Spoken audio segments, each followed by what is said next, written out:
What up, beloved? What up? What up? Real quick, in and out, in and out. Um, whoever I'm talking to, whoever it's for, okay. Hi, hey, what's up? Been a minute, yeah. Uh, no worries, okay, no worries. Um, you've been worrying about there's something on your mind, something on your chest. Not on your chest, something's on your mind. Okay, this isn't something that you want to say to someone. This is something that you feel helpless dealing with, right? This is something that you have given to the Lord for Him to deal with, and you are on the waiting patiently side, right? You have been, right?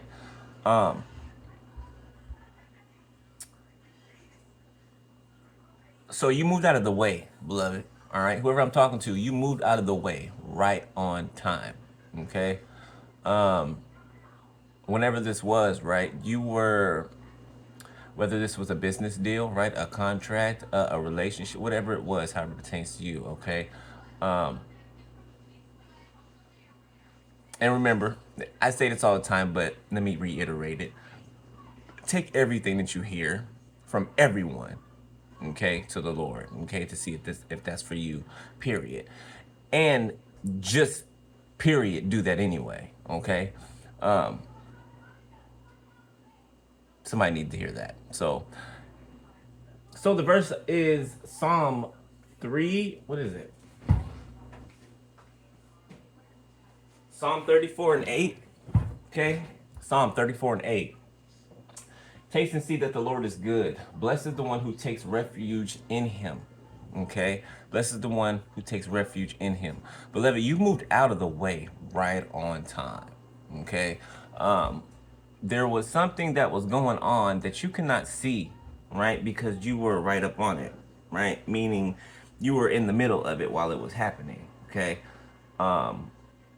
You may have been blindsided or blinded by the love that you had for somebody or a group of people or whoever, right? Or just the fact that you never thought a person or this person or these people would do some of the things that they've been found guilty of doing, right?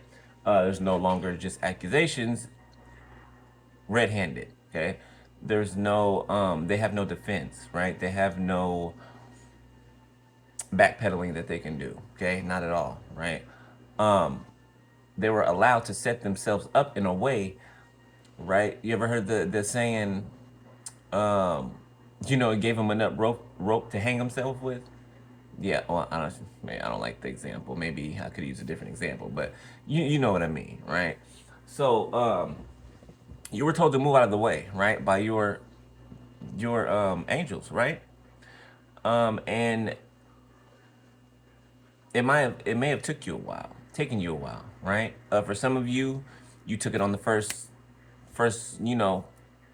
inclining, inclining, inclining. Yeah, you took it on the first inclining, right? And you moved out of the way, beloved. You pulled back from those that you need to pull back from. You cut off contact with these people, right, or this person. And had you not done that, beloved, you'd be in a whole mess right now. 3:45 on the timer. You'd be in a whole mess right now, right? That you really do not want to be in, right? At no fault of yours, right? But in a sense, at the same time, it would have been some fault of yours, right? Because we're responsible for, you know, paying attention to the warning signs, right? Paying attention to the signals and the clues. That's not to say, that we hear every warning or every clue that's dropped, right? That's not to say that, right? So yeah, so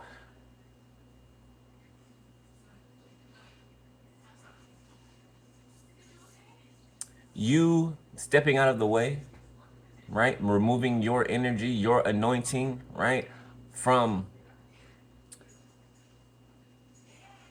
the people or the person or the group, right? You removing that when you removed yourself, right? It like cut all the lights off, right? You get what I'm saying? Like, let's say if you were to leave this room that I'm in right now, right? Or if I was to get up and walk out of this room right now, right? what would happen? The light would cut off, right? Why? Because I carry the light, right? And as long as I'm in the vicinity, right? Or you, right? The light is shining. Everybody can see in the room, right? But as soon as you leave the room and take the light with you, it's dark. It's pitch black dark. You know what I'm saying? So this is how God was able to do his thing, right?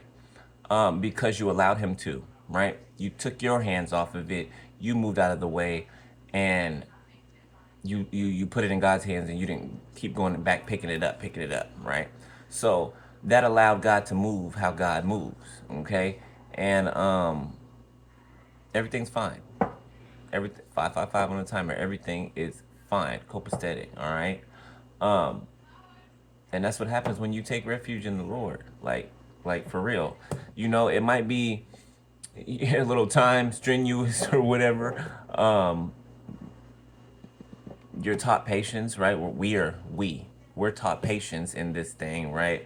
Especially me, because yeah, yeah. Even patience on top of patience, I still be like, but yeah, you're learning something the whole way through, right? So there's never a dull moment. But anyway, the Bible verse again is Psalm 34:8. Taste and see that the Lord is good. Blessed is the one who takes refuge in him. That's what you did. And you are blessed for it. All right? All right. Love you, beloved. I'm going back on my hiatus. I'll holler at y'all later.